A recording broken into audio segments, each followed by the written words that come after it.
Hey guys, how you doing today? I just got the Seidio battery charger in, the one that you can use with the Inno case and the extended battery. So here you can see the paperwork that comes with it.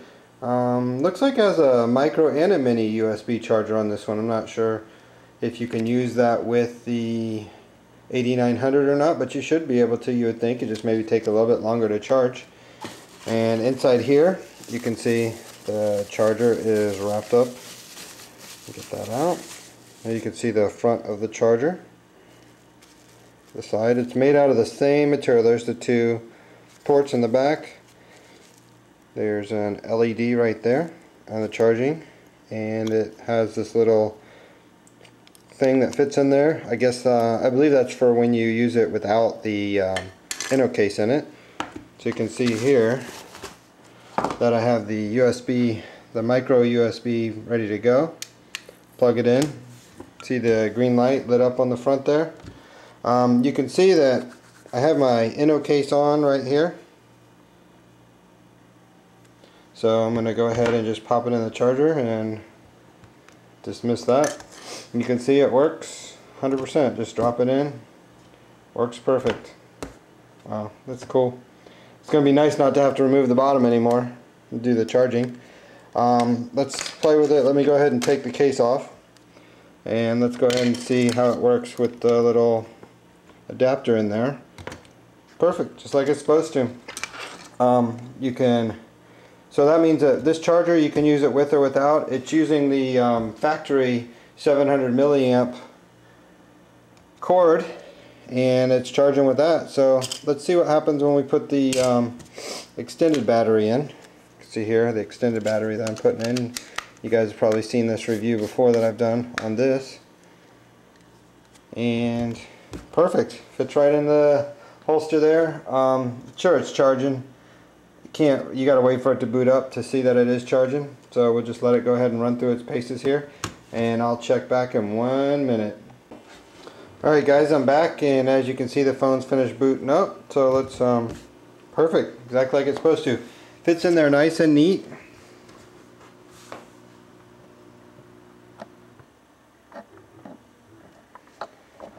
You can see right here.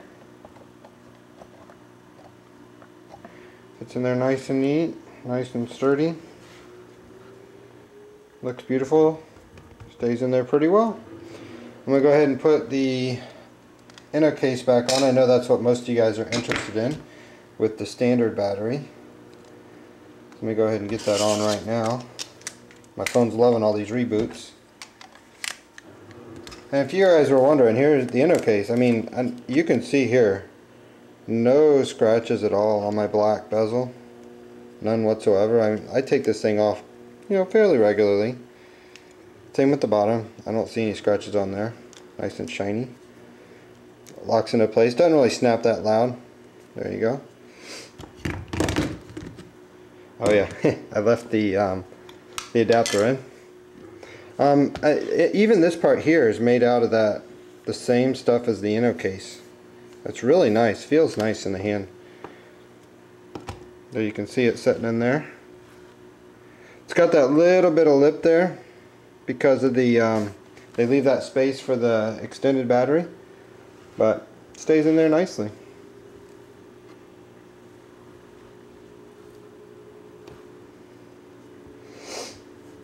So anyway, hey, I like this thing, guys. You should probably get one if you're looking to not have to pull off the bottom of the Inno case all the time when you want to charge in the old charging pod. And I will probably have one of those for sale. So I'll talk to you later. Take care. Old contacts, and that's how your mute and your standby button work, or mute and lock button work. Okay, so those things, you have to peel those off.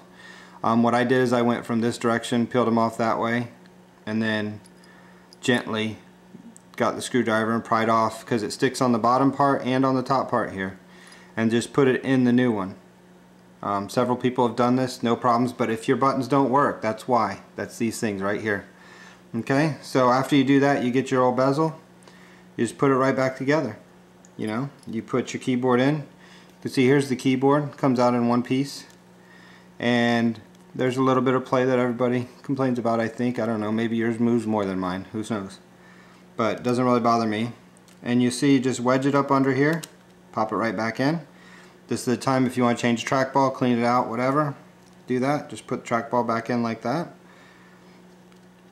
Then I go ahead and put the phone back and snap it back into place.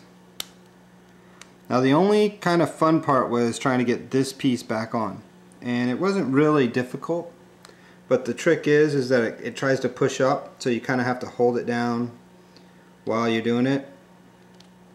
So you put it back on here on one side then the other, and then you just kind of want to hold it as you flip it over this way, and get these two screws in is what I did first.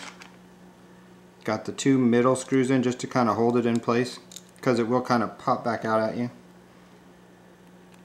And screwing that one down, just giving it, you don't need to like tighten it super tight here. You don't want to strip these out.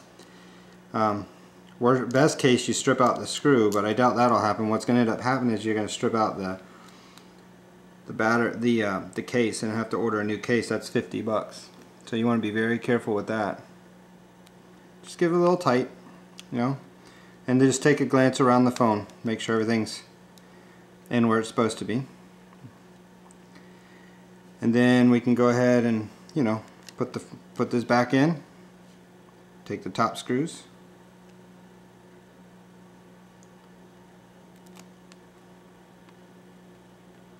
someone had a problem with their top cover was a little loose.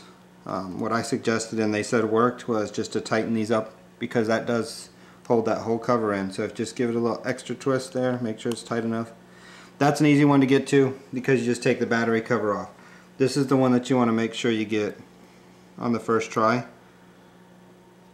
because you don't, this thing's a pain in the butt to take off, this bottom piece here. I don't like to take that one on and off.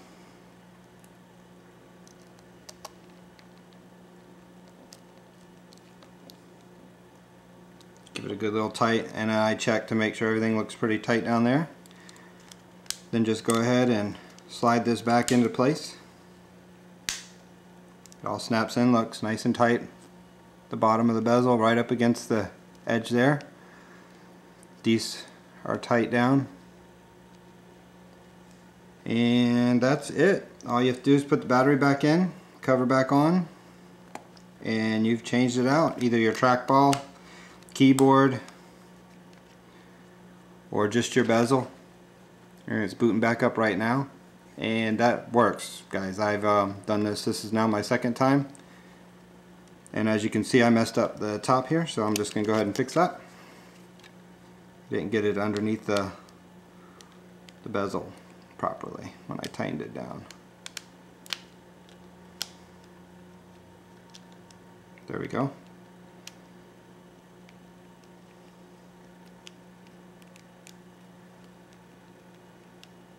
You want that to be underneath, because I don't know if you guys can hear that, but it's clicking. That's how you know those buttons are going to work when the time comes. It's still booting up right now. And that's it.